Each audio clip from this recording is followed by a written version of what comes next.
going to do in this video is explore the history of Bitcoin by way of its price chart. And what I've done is I've kind of mentally broken down Bitcoin's history into 10 discrete chapters or eras. And I'd like to talk about what was going on with the price during each of those 10. And let's just get started. Chapter 1 is what we might call the cyberpunk era, the experimental era, the hobbyist era. And this was when really it was just a white paper and a tiny handful of, well, let's just call them cyber nerds, were deep into this thing. And it had been done before. There had been attempts at digital cash before, e-cash, and this was just another experiment. And the price itself was a penny when it came out. And sometimes it was 2 pennies, sometimes it was 3 pennies. There was no market for it really. And it was treated so casually that you may have heard of the story of their big success was in the year 2010, which was a year after the introduction of the white paper, that they bought a pizza with 10,000 Bitcoin just to see if it would work. And of course, 10,000 Bitcoin in those days would be about $20 or so, which seems a pretty fair price for a pizza. But Bitcoin was invisible and undiscussed and just a very obscure experiment back at that time. Chapter 2 is what could be characterized as the first discovery of Bitcoin. And this is when a huge amount of the gains were made in percentage terms. It's very common, especially if you ever doubt Bitcoin, that their advocates will say, well, it started at a penny and went up to 130,000. How many things can do that? That's all true. But the enormous portion of those gains were enjoyed by the very, very, very earliest adopters, because really nobody bought it for 1 or 2 pennies. But it did ascend magnificently in 2011, 2012, 2013. And it really was its first debut, and frankly was used for a lot of illegal activities, including famously Silk Road. So be it drugs or weapons or other assorted activities. It became kind of an underground currency, and at least a portion of its activity and interest were along those lines. Chapter 3 was the first real catastrophe for Bitcoin, and it could be called the Mt. Gox collapse, because the asset had gone from a penny to about $1,100, which obviously got a lot of attention. But the Bitcoin itself didn't have trouble, but the exchanges did. Mt. Gox, for example, discovered, hey, there's 850,000 of these things that have gone missing, which doesn't instill a lot of confidence. So Bitcoin plunged from around $1,100 all the way down to a couple of $100. So this was the first really serious crypto winter, as people lost faith, not so much in crypto itself, but in the infrastructure beneath it. And it was this time that some more serious businesses began to gather together and set up the first workings of a serious platform like Coinbase, which could be used for the revival of crypto. Chapter 4 is the speculative breakout phase of Bitcoin. This is when it changed from something that hardly anybody knew about or talked about into something that seems everybody was talking about. It climbed from around $200 to almost $20,000. And this rather lovely rainbow that I've drawn on top of the chart shows here what a powerful and steady price ascent it made during that time. You can also see by way of the volume traded. Back here, in terms of dollars, some tens of millions of dollars are traded from day to day.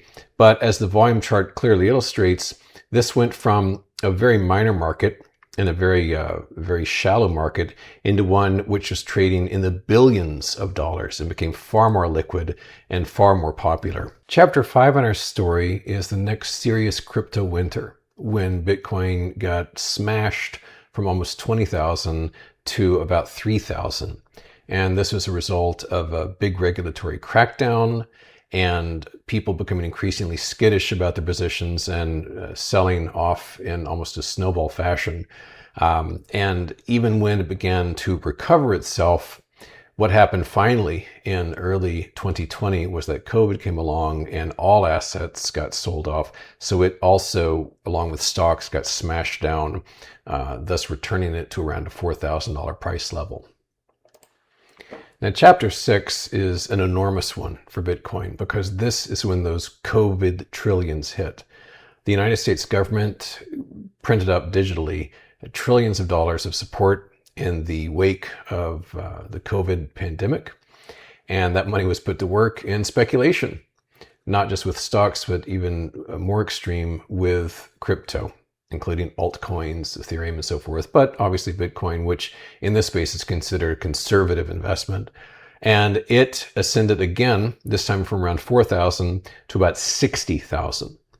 And as far as volume goes, it went from an instrument that traded a few million a day to hundreds of millions to billions. And by this point, tens of billions. As you can see, the volume absolutely exploded while everyone embraced crypto, exchanges popped up, and trading volume went through the roof.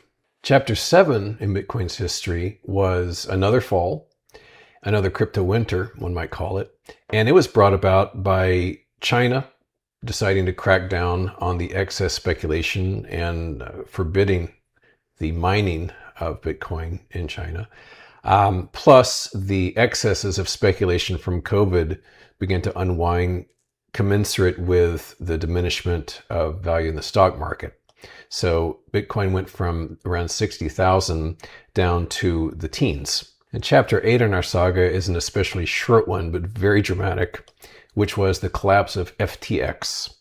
As you can see here, Bitcoin was doing quite poorly, and in the midst of all this, FTX was shuffling around assets between Alameda Research and the FTX brokerage. And in the early portion of November, it all came undone. And just in a matter of a couple of days, a huge amount of Bitcoin's remaining value was wiped out. And it got down to around 16,000 in the midst of SBF being arrested and FTX collapsing. Chapter 9 in the Bitcoin saga is an exceptionally successful one for BTC, as it ascended from 16,000 in the wake of the FTX collapse all the way up to about $800,000 in 2025. And this was driven by growing popularity in the media, on brokerages, and also the introduction of ETFs, exchange-traded funds that people could use to participate in crypto with PayPal or a simple brokerage account. And it was also aided by the fact that the Trump election victory in November 2024 heralded a reduction in regulation, a profoundly pro-crypto president, and the pledge to make the US the leader in crypto in the world, including having the United States' first strategic Bitcoin reserve. Finally, chapter 10 is a subject of some speculation because it brings us to the present. And this portion of the chart incorporates chapter 9, so to speak, because it illustrates what I might describe as the big top. Over the course of some months, Bitcoin has got its value chopped in half, descending from around $128,000 down to as low recently as $60,000.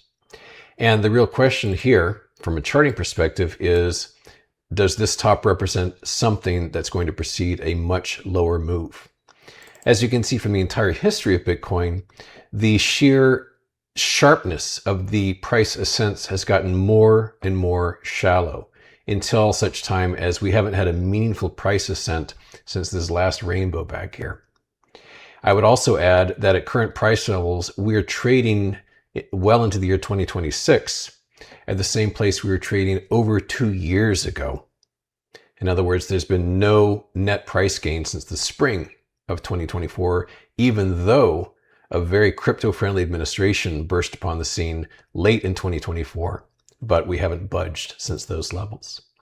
So I hope you've enjoyed this overview of Bitcoin. What happens next is anyone's guess, but for something that's gone from a penny to $128,000, it's been an incredible journey.